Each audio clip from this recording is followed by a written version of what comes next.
nasa media, di po ba? And you have been members of the media, even during the past administration.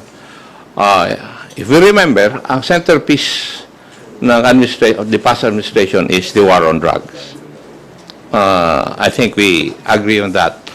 And the reason why it was the centerpiece because alam po nila na dahil sa drugs, maraming krimen na nangyari. Lahat ng karamihan ng krimen, it's connected to illegal drugs. Yun ang dahilan. After the administration, yung past administration namin, marami pa rin remnants na gumagawa ng mali eh. For example, doon po sa nangyari sa San Juan, Batangas, yung tao, wala namang bypass na nangyari eh. Basta binaril na lang yung tao. That's extrajudicial killing. Doon sa akin sa Antipolo, nag-kidnap sila ng tao dahil itinuro lang ng isang asset nila. Yung bata, college student sa Fatima, nasira tuloy yung buhay niya dahil nakakulong. So, I think, kung titingnan po natin, lahat po nung aspeto ng mga committee na ito ay nag-originate doon po sa iisa, yung sa illegal drugs. So yun po ang dahilan kung bakit kami nag-isip na dapat a committee or a quad committee, ito na lang ang mag-hear nito para makorelate lahat. Ang hirap pong magtagpi eh kung hiwa-hiwalay po kami. Marami pong salamat. Sir, and my second question po, what is your opinion, anyone can answer naman po, what is your opinion on views that drug war victims can, the relatives of the drug war victims can use these proceedings for their complaints at the ICC? Do you prefer this po, or do you agree with this, or do you prefer that cases should be filed here locally first? Okay, itong hearings natin ay public hearing, no? And since this is the nature is of public because of public interest, therefore records of such hearings will be of out in the public. So anyone can use the transcript or maybe even records of the hearings, no? As to how they're going to use it, hindi ho namin sakop yun. If the ICC would want to use this, it's up to them, no? Kasi nga public record na ito, kung ano yun, kung makakatulong sa kanila o hindi makakatulong, it is up to them. Actually, I made a statement that my hearing is domestic, no? We would like this to be heard para we could be able to resolve this domestically, no? I'm not going to allow the ICC to use the Committee on Human Rights. Oo. Para sabihin nila, ito ang pwede na Committee on Human Rights. Let them investigate on their own. Oo. Sila. Sapagkat sinabi naman ng ating Pangulo ngayon that we do not recognize the ICC in the Philippines right now. So, it's up to them to investigate. But I am not going to allow the Committee on Human Rights to be used by the ICC for their own investigation. Thank you, Gov. Billy Vegas from Abante Politico. You're recognized. Kay Kong Abante lang po. Kung sabi nyo kanina, invite nyo si former President Duterte. How about, say, Senator Bato de la Rosa po? Can you repeat the question, please? I-invite nyo rin po ba si Senator Bato? Yes, we are going to invite him. Definitely, we will. Thank you. Jonathan Andal from GMA 7. By the way, we're not inviting him because he's a senator, no? We're inviting him because he used to be the Director General in which libo-libo ang napatay. Kaya I just would like to say this, no, ha? Sinasabi niya kasi na wala kaming karapatan mag-imbestiga. Meron kaming karapatan mag-imbestiga. He should have read even the rules of the Senate on that. You see, we're investigating him. We would like to invite him not because he is a sitting senator, but because he was, during the time of the war on drugs, the Director General of the Philippine National Police, and under his stewardship, libo-libo ang napatay. Good morning po, Jonathan Andal sa GMA News. Since dahil magiging Quadcom na po, mag-issue ba kayo ng bagong invitation kay former President Duterte signed by all four chair? Yes, we will invite the former president to enlighten us dun sa issue on the war on drugs, no? And maybe he can shed some information that will be of help, no, in the writing of the committee report, especially dun sa remedial legislation na plano naming maging produkto nito, no. And his expertise, his wisdom will be appreciated by the Quadcom. Kaya kailangan naming marinig sa kanya mismo. I understand yung initial reason ba't siya iimbita dahil sa war on drugs. Pero pag-uusapan din kasi sa Quadcom yung POGO. May gusto ba kayong itanong sa dating Pangulo tungkol sa POGO? Well, basically, we have heard dun sa committee natin, no, that he issued Executive Order number 13 transferring the authority of CESA to conduct yung mga online gaming to PAGCOR. And because of this transfer of the power from CESA to PAGCOR, nag-proliferate yung mga illegal POGOs, considering all the criminal elements that we have seen, no? Ano yung rationale why this executive order was issued? But of course, meron di ba? But we have seen yung maraming elements sa drugs, sa POGOs, sa buying of properties, sa EJK, na a while ago we are trying to correlate each other. And sino yung pinagmulan ng lahat ng ito? There must be something on top of everything. Hindi naman pumasok tong mga elementong to ng ganun lamang di ba? And probably this is the objective of this committee to find out, di ba? Kasi aside from crafting the right bills na magiging batas, syempre yung ang pananagutan ng mga nagperpetrate nitong mga problems that we are now trying to solve. Anong particular question po yung gusto nyong itanong kay former President Duterte tungkol sa POGO, Congressman Dan? Well, actually, siyempre, mahirap sagutin yung ngayon na sasabihin na namin kung anong katanungan. We will just go with the flow. We'll be inviting him to shed light on all the issues pertaining do sa issues ng public order and safety, na compromise ba yung ating national security, and yung narrative that we are gearing toward a certain and one specific country, and instead of trying to be impartial about everything in order to maximize yung benefits that we can get to those countries, those are the issues that we have to tackle. And there are common denominator that existed in all this problem that we have encountered. Isa lang ang common denominator. Sa buying of properties, mga corporations owned by Chinese. Yung mga drugs entered in our country, all Chinese. Yung POGOs, that we encountered a lot of criminal elements perpetrated by Chinese. Di ba? These are all connected. And because of this kind of interconnection, the implementation of all these orders, nagbunga noong mga extrajudicial killings. Di ba? That intertwined with drugs. Di ba? Kaya marami tayong dapat itanong na dapat maintindihan ng tao dahil meron dito talagang yung pinuntahang isang pagpanig sa isang bansa at hindi pagpanig sa isang bansa. And I think the President is right on trying to put himself in a middle in order to maximize the benefits of the two countries.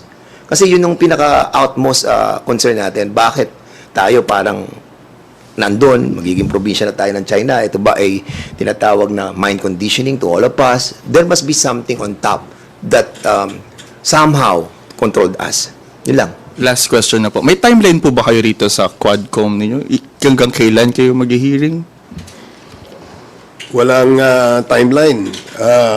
If the committees feel na we have already exhaustively gathered enough and sufficient information and data, then siguro that's a time.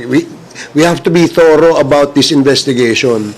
Ayaw naman natin na-create ito at wala tayong produkto, no? As you probably all know, ang Kongresong mandato ng Kongreso ay gumawa ng batas, no? At hindi ganoon kadali para sa ganitong klaseng issue na gumawa tayo ng batas. That's why we want to be thorough about this. If this will take several hearings, if there is a necessity also to go around the country to conduct public hearings, why not? And if we feel that sufficient na yan, then that's a time siguro ihinto namin. Thank you, sir. Thank you. Big Simintak from Net25, you're recognized. Okay, good morning po. Just a quick follow-up lang po. Sa sandaling mag-convene na yung Quadcom, may we know what will happen doon sa mga personalities involved doon sa 4 na committee na na-issuehan ng show cause order at saka warrant of arrest na until now they refuse to show up. Okay, thank you. No. Anyway, the contempt and the contempt order that was issued to different personalities, and that includes Michael Yang, that will be only lifted, of course, if the resolution and the committee report was adopted in the plenary. So automatic lifted yan. But of course, if the presence of all those cited in contempt by each committee, if their presence is needed and necessary in this Quadcom committee, papatawag ulit namin. So again, if they refuse to attend hearings without valid excuse, therefore, they can be cited again in contempt. But sa committee level po, it will be automatically lifted pag dumating na po sa plenary approval or adoption ng committee report. Just a clarification lang.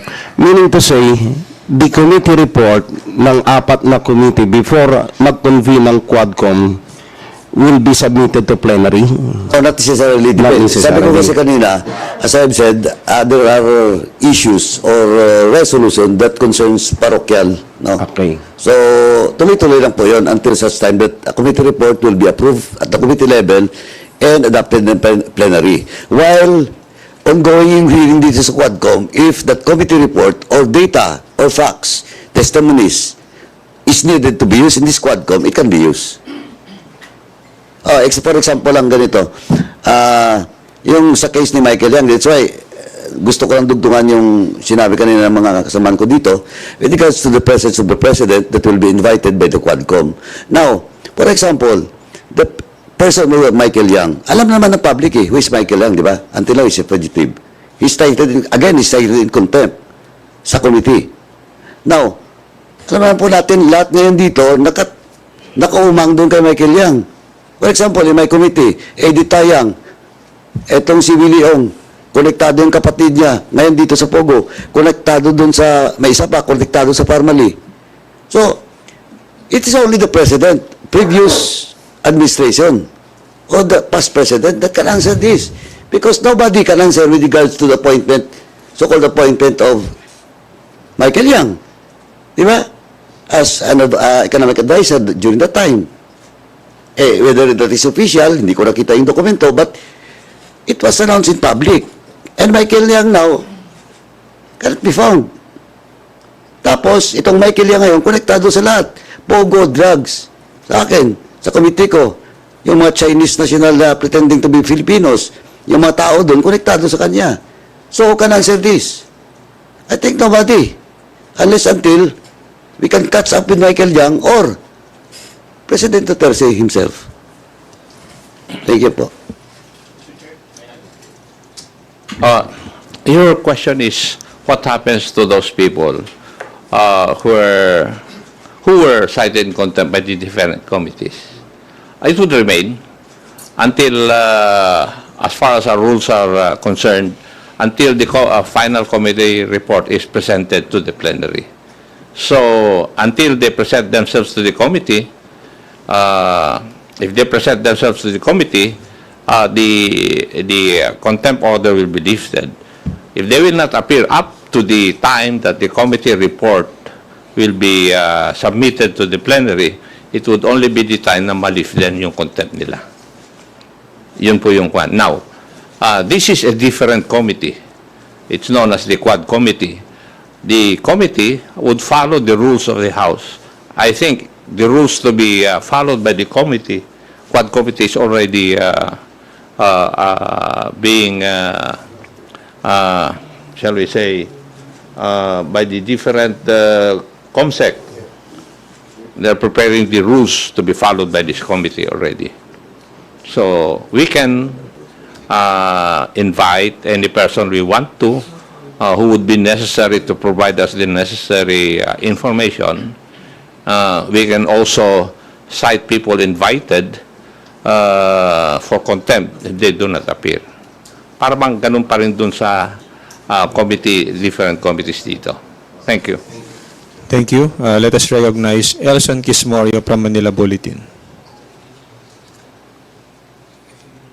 Hello, Kongs. Good morning po. On other matters po, just want to take advantage of this opportunity po kasi for Kong Akop, nasa balita po kasi I have to ask this.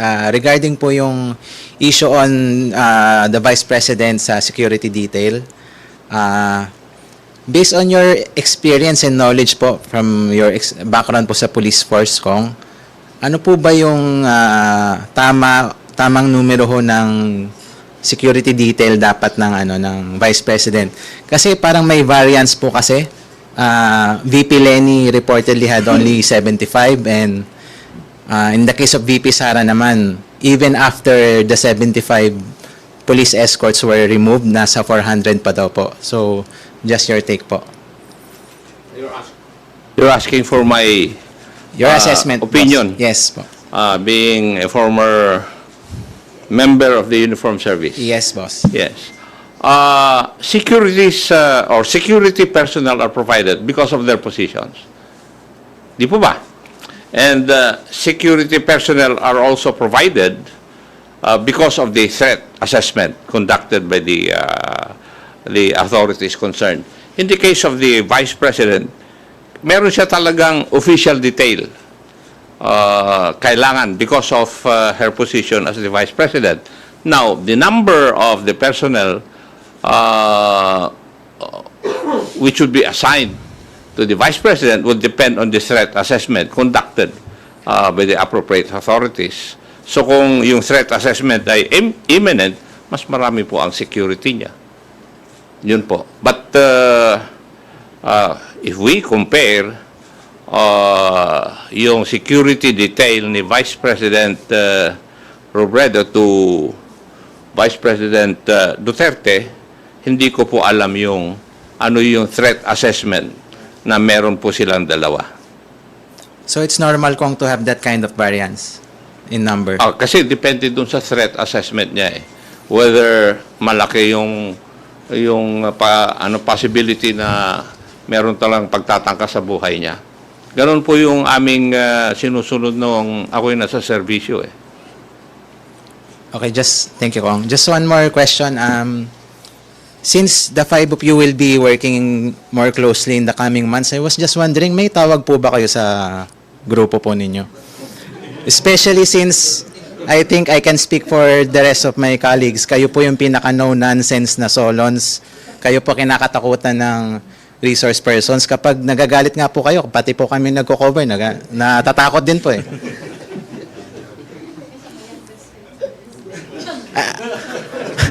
I know kung Barbers likes the term debonair. So. Hindi, siguro I guess it's now a challenge to the media to coin a term for that. But for us, trabaho lang po, walang personalan. Most of us, ako ay last termer. Si Kong Paduano is also a last termer. So we've been here in Congress ilang rounds na rin. So trabaho lang kasi gusto rin natin talaga na matulungan ang ating bansa, ang ating administrasyon sa ngayon. So, if you're going to ask my honest opinion, wala kaming naisip. Hindi naman pwedeng Spice Boys dahil Old Spice na kami. That's a deodorant, boss. Thank you po. Thank you. Krisa Subing-Subing from Inquirer. Hello, good morning po, sir. Nabanggit na po ni Kong Apcop kanina na the same rules of the committee will apply to this Quadcom in terms of how you will invite resource persons and whether you can cite them in contempt if they don't appear. I'm wondering how that would extend to when you invite President Duterte, because if I remember correctly, nung in-invite po siya ni Kong Abante for the Committee on Human Rights, he extended what do you call this, presidential courtesy in that hindi naman po magli-lead to a show cause order or anything.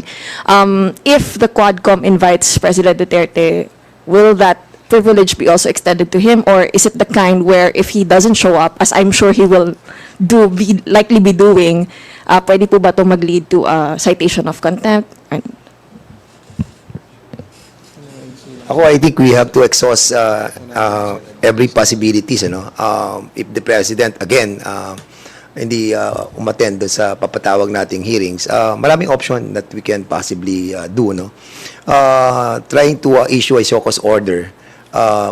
Most likely we will be refraining muna sa ganong aksyon, but for the meantime the chairman and the members are talking about different kind of options. So wag muna natin sigurong pag-usapan yon.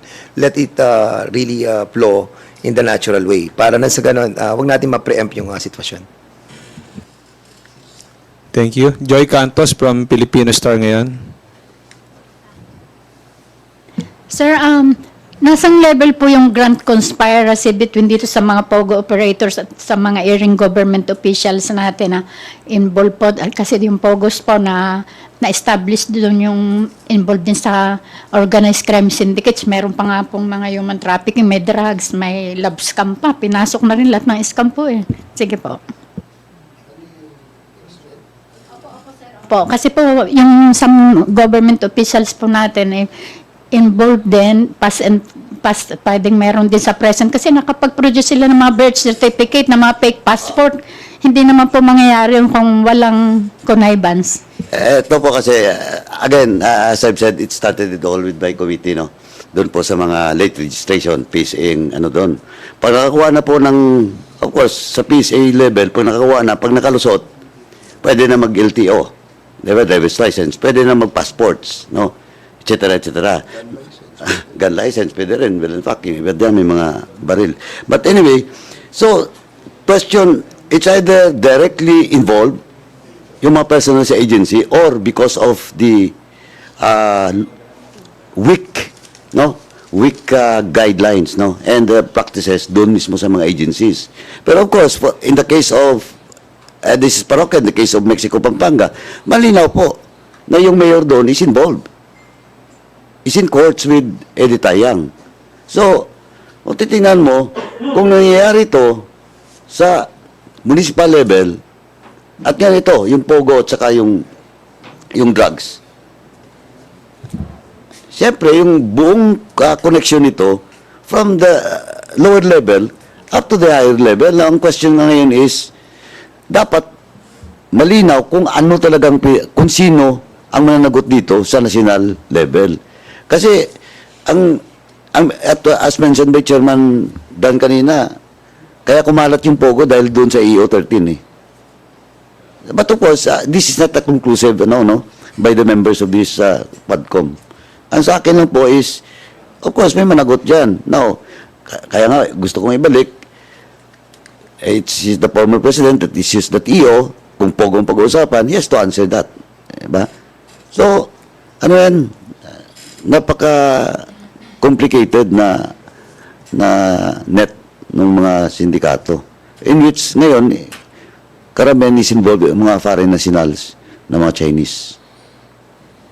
Mr. Chair, may I? Thank you. Doon po kasi sa nangyayari sa atin, some people are taking advantage of the loopholes of our laws. Some people have also taken advantage doon sa masamang kultura natin kung minsan, especially in the implementation of our laws. Kasi, we take a specific example kung bakit nagkakaroon ng passport yung alien, for example, Chinese. Kasi, inallow natin na magkaroon ng late registration. For example, Alice Go, 17 years. 17 years old nung na-register yung birth niya eh. So, it was registered in a local civil registry. Hindi natin malam kung yung local civil registry, sinunod niya yung patakaran nila para magkaroon ng tamang late na pagka-register ng kanyang birth. Now, tinanong din namin kasi i-report ng local civil registry sa PSA where we get all our birth certificates to support yung ating pag-apply dun sa passport. Yung tinignan din namin yung protocol ng PSA, ang sagot nga sa amin nun, ministerial lang yung kanilang gawain eh. So there's something missing dun sa ating mga batas at sa ating mga guidelines or protocols. So we have to look into this para ma-plug yung mga loopholes na ito. And I think that's part of the reason why kailangan maimbestigan ng Quadcom para, yun nga, magkaroon ng remedial measures after the hearings conducted by this body. Thank you, Mr. Chair. Ako, sagutin ko lang yung katanungan mo na gaano kalawak, ano? So, sa investigasyon natin sa PNP, naniniwala tayo na maraming involved, ano? Doon lang sa successful operation, tapos na-relieve yung mga officers and men, tapos they were scattered all over the country. Instead, nandito sila, pagpapatuloy yung laban doon sa mga illegal gamblings, illegal pogos, inalis sila dito sa kanilang area of jurisdiction na naging successful. We have found out na yung issue ng mga ng ating mga opisyal ay umaakyat hanggang itaas. Having said that, no, meron din sa issue ng mga LGUs, sa mga mayors. Well, hindi natin alam kung gaano kalawak itong involvement ng mga public official elected, and even yung mga appointed sa PSA, they were appointed, but of course hindi natin alam kung gaano kahaba yung ammunition ng ating mga kalaban. Kasi ang pipili mo dito kaya lumalawak to dahil sa pera, no? So in other words, kaya natin inaalam dahil national security na nga po ang concern dito, yung ating pong bayan. So mamimili ka na dito, di ba? Pera o bayan. Yun lang po. Sir, with regards to the bloody war on drugs, sir, based sa statement po ng mga naging witness and resource person, sama na natin si Colonel Asierto, is there a compelling reason to believe that the ex-President Duterte is really the mastermind of the EJK? Is there really an order to kill outside the very ambit of the judicial system, or it's just merely a contributing factor? Kasi may mga statement siya before, although wala namang sir, may sinasabi sa mga pulis, nasa grandstand pa nga ako noon, kill 1,000 and I'll protect you. Well, we will cross the bridge when we get there. No? Kasi inaakusahan siya ng NUPL, for example, like Attorney Nery Colmenares, Attorney Conti, and the other NUPL leaders, like, for example, Attorney Adel Jokno, in my hearing, and even the Makabayan Black had actually accused him to be the mastermind of this. So we're going to find out. We're going to find out in our hearings. Mr. Chair,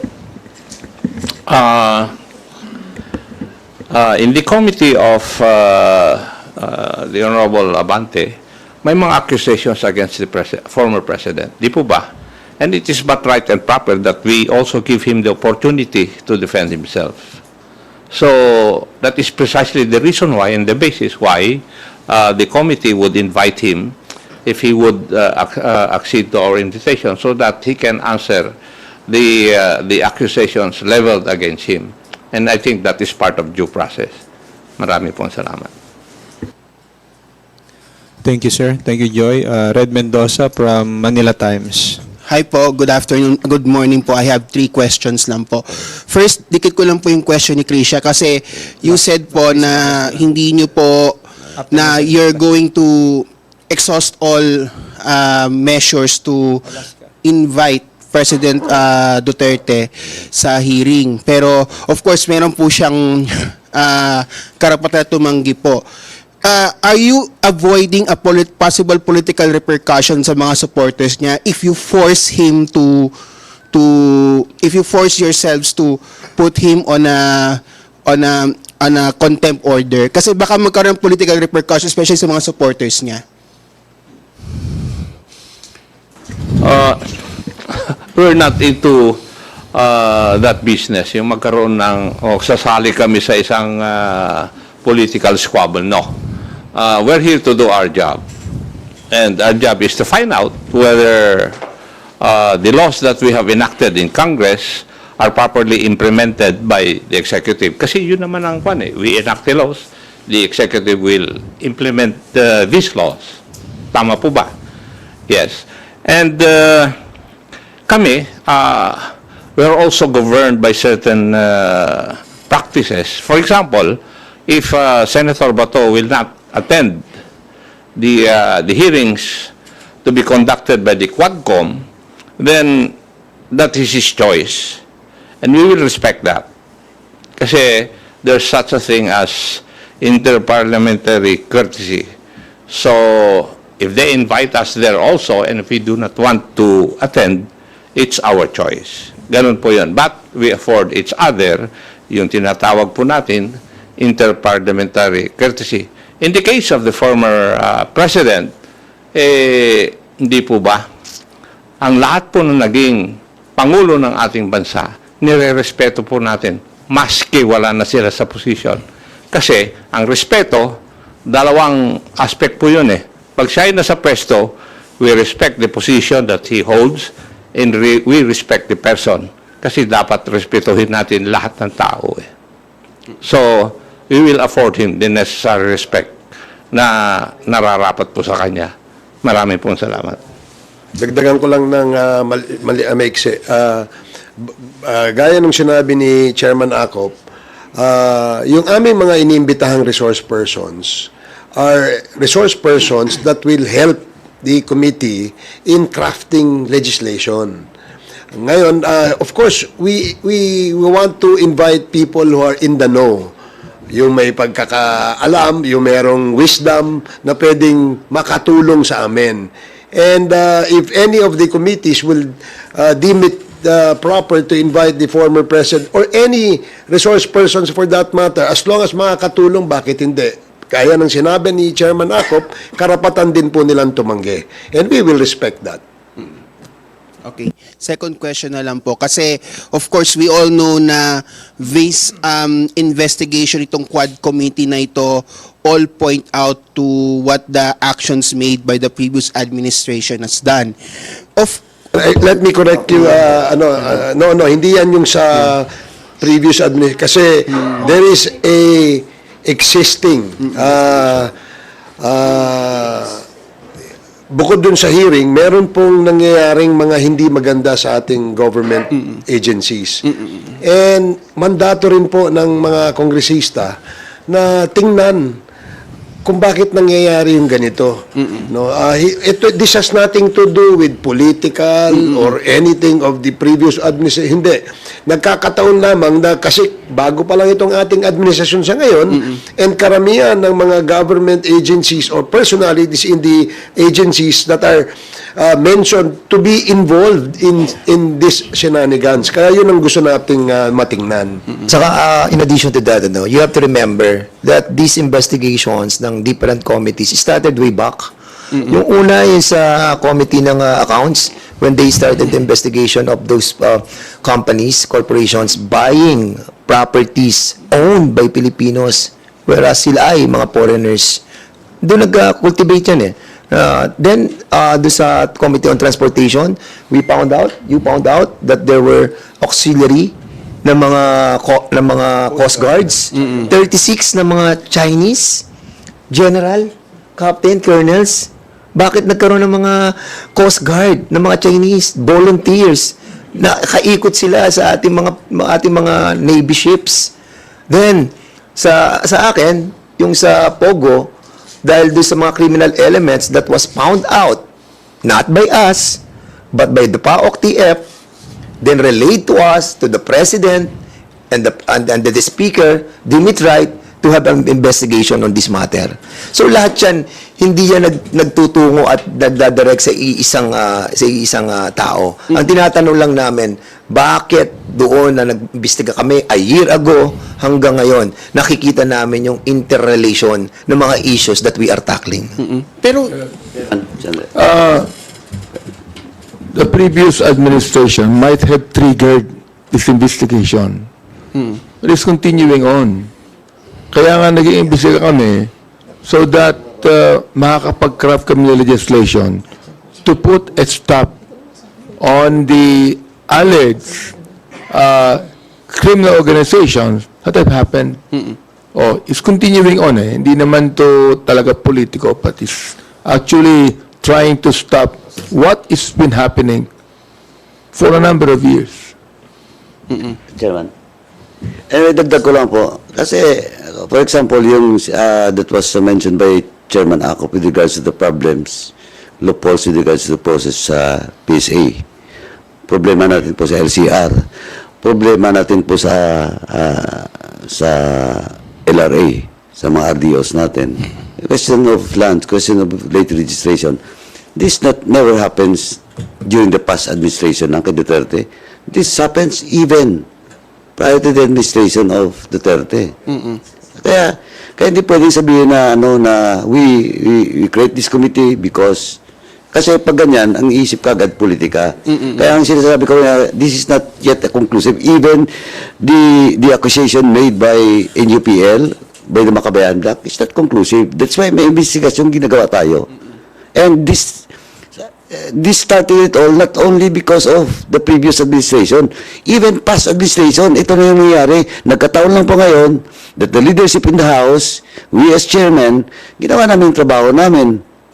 It started with, sa committee ko nga, doon sa mga agencies involved in all these unscrupulous transactions. And that involves agencies such as PSA, diba, LRA, even DFA, the BID. Well, in fact, sa BID, may gusto pa nga kami din ipamend na MC din nila with regards to students, foreign students, no? Bibigyan nila ng visa. Yung question of visas from different agencies. No, the authority to give visas to from different agencies. So, hindi tama po na this Quadcom, this investigation in my committee, it started with, kasi ang dulo nun, ang conclusion nun, pag ganyan is politika. Sinasabi ko na, even the accusation in UPL, Makabayan Black, is not conclusive. Titignan po natin kung anong maging resulta ng investigation. So, for the record lang po, this investigation is not going to target politics kasi nga po baka isipin po nila na baka tinatarget niyo po si Vice President Sara Duterte. Especially dun po sa kanyang mga, of course, it all points out to the Vice President, her breaking off with the administration. So, do you think, for the record lang po ba, hindi po ba ito related sa... Hindi ito politika, hindi ito related sa political persecution. Ginagawa lang po namin ang trabaho namin nang sa ganon ay maiayos natin yung mga ahensya ng gobyerno at mga kawani ng gobyerno na tiwali, no?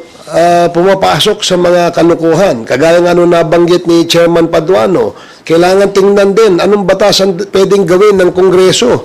Dahil nakita natin, kung itong problema ito ay hindi masolve ngayon, at ito'y mapabayaan, lalaki ito. Kawawa ang mga anak ninyo at mga apo natin. So, yun lang. Mr. Chair. Ganito lang ang specific problem. Can you tell me which agency can give us the correct number of visas issued by the government. Kayo,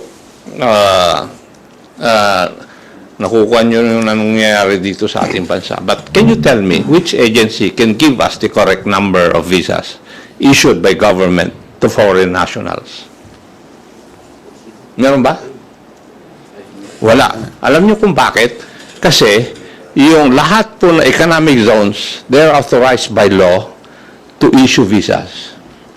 The Philippine Retirement Authority is also authorized by law to issue visas. The Bureau of Immigration is also authorized by law to issue visas. Pero wala pong nagme-maintain ng central database. Na-discover namin yun eh. So, if we ask the number of current visas issued by the government to foreign nationals, we do not know. Na-discover namin yan during the investigation. Ito lang po yung gusto namin na matignan dahil yung DFA could issue visas pero could not answer our questions.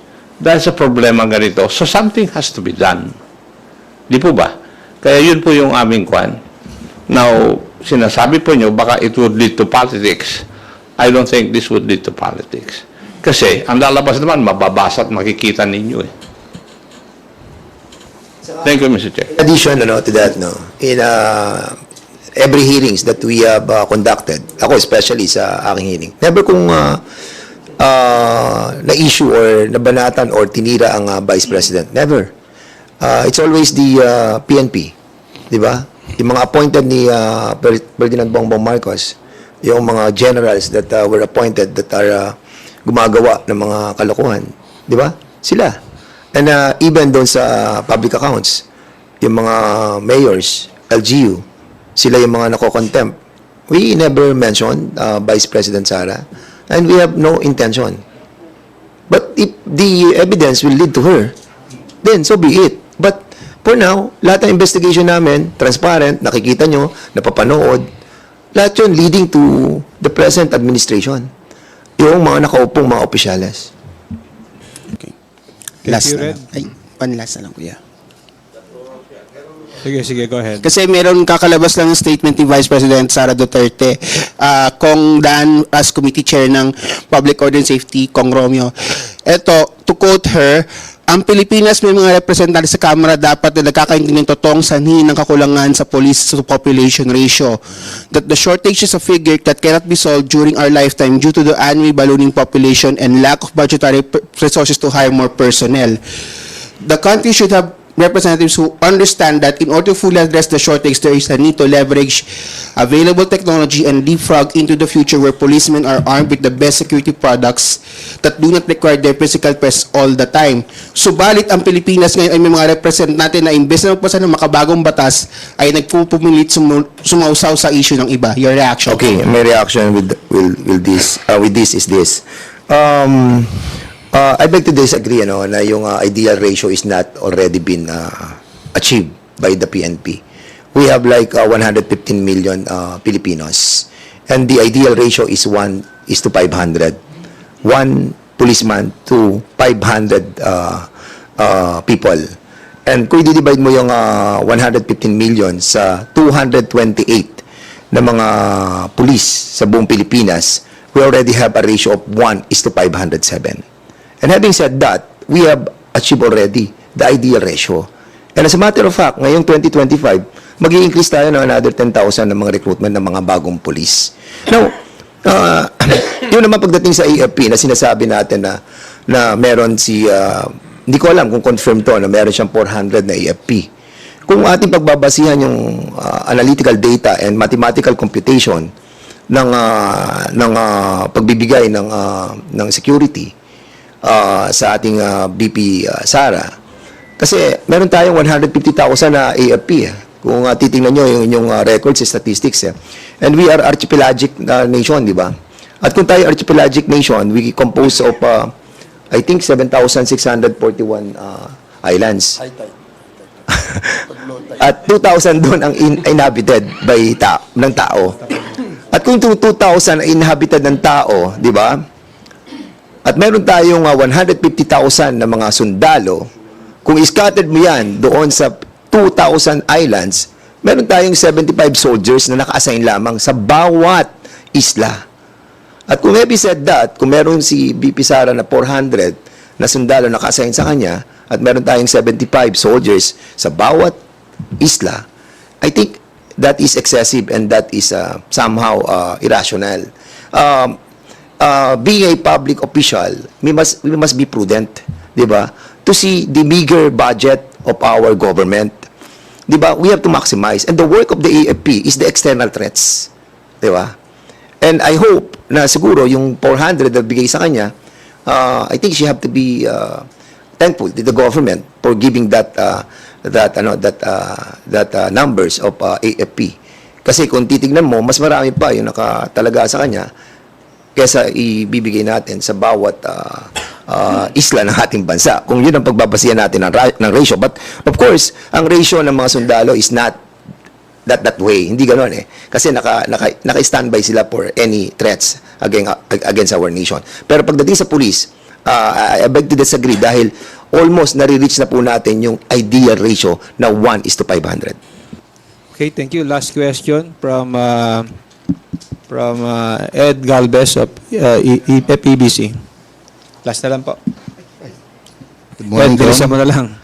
Meron pong isang party list congresswoman na nagsabi na kung mawawala ang POGO, bakit hindi na lang daw po ipalit mag-operate ang isabong?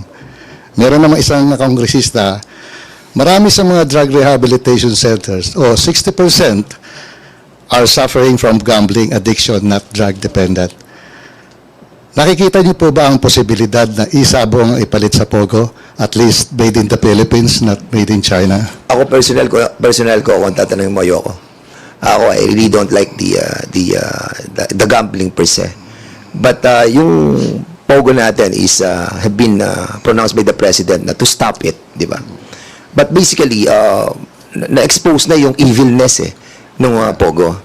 And according to Altenco, there were like 46 na mga legitimate who have paid yung kanilang mga necessary application fee, yung kanilang mga bond, which I think around $500,000 each. And it has given a lot of money to the government. But the President have pronounced it already, no?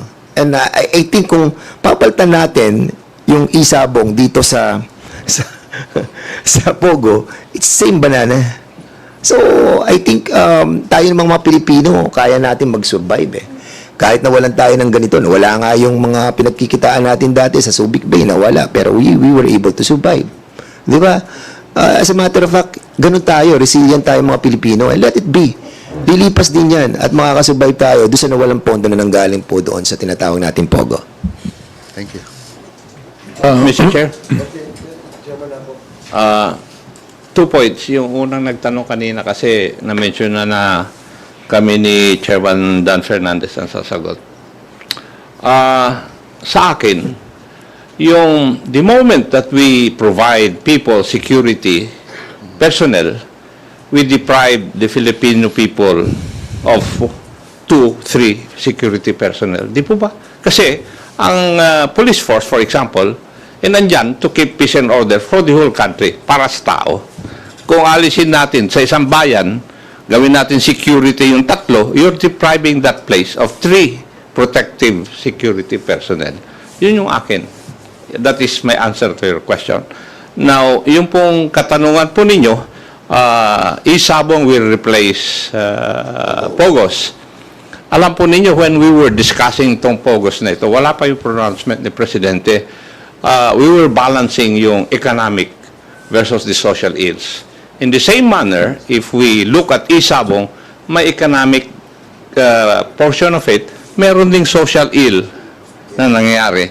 But as far as I have observed on the ground, nung existent pa yung isabong, malaki po ang nangyayari dun sa yung sa isang pamilya. Kasi karamihan ay nangungutang na to the extent na pati yung sweldo nila wala nang may uwi dahil lang sa pagsusugal. And I think yung statement mo na meron ding gambling addiction, I think that is true. Marami pong salamat. Thank you, sir. May I say something? Ikaw muna ka. Chairman, ganito po. Kasi parang, hindi ko naman maintindihan, replace isabong to from Pogo. Kasi magkaiba yun, di ba? Now you're talking, of course, with due respect to all those proponents for isabong, it's all about resources for government, di ba? Pwede ibang platform yun eh, di ba? Isabong ang Pogo, magkaiba yun, di ba? Now the President has ordered to stop Pogo. Now, yung isabong, tingnan mo yung isabong, balikan natin STL. What is the rationale behind STL? Di ba? To stop wetting, to stop illegal gambling. Di ba? Ngayon, para daw yung mga nagwe-wetting, yung mga operators, malaking operators nationwide, magliligal na, kaya may STL. But as of now, is illegal gambling stop? Yung wetting stop? Yung bookie stop? No. Kaya, again, with due respect to all those problems, it's all about resources for the government. Di ba? Now, kaya ako, personal opinion ko dyan, ilatag muna natin yung rationale behind the legalization of isabong. Di ba? Ilatag muna natin. Huwag muna tayong mag-usap doon sa palitan yung Pogo sa isabong. Because, pag ganyan, you are just talking about resources of government. Of course, we admit na may problema talaga, may kulang, may kailangan habulin. But, on the basis of isabong for Pogo, to replace Pogo, medyo malabo. And number two, the rationale behind. Bakit kailangan natin illegalize ulit ang isabong? Kasi kung ang basis is to curve, kasi may lumalabas eh. Kasi kahit daw illegal na, may order na to stop isabong, tuloy-tuloy pa rin yung online isabong. Underground, illegal. So, kailangan mo illegal na naman para to stop illegal isabong operations. Babalik tayo doon sa STL. Let us check first the STL. Kung ang rationale is the same, siguro kailangan mag-aral ulit. Balikan muna natin yung nakaraan natin doon sa STL. Yeah, thank you, sir. Thank you po.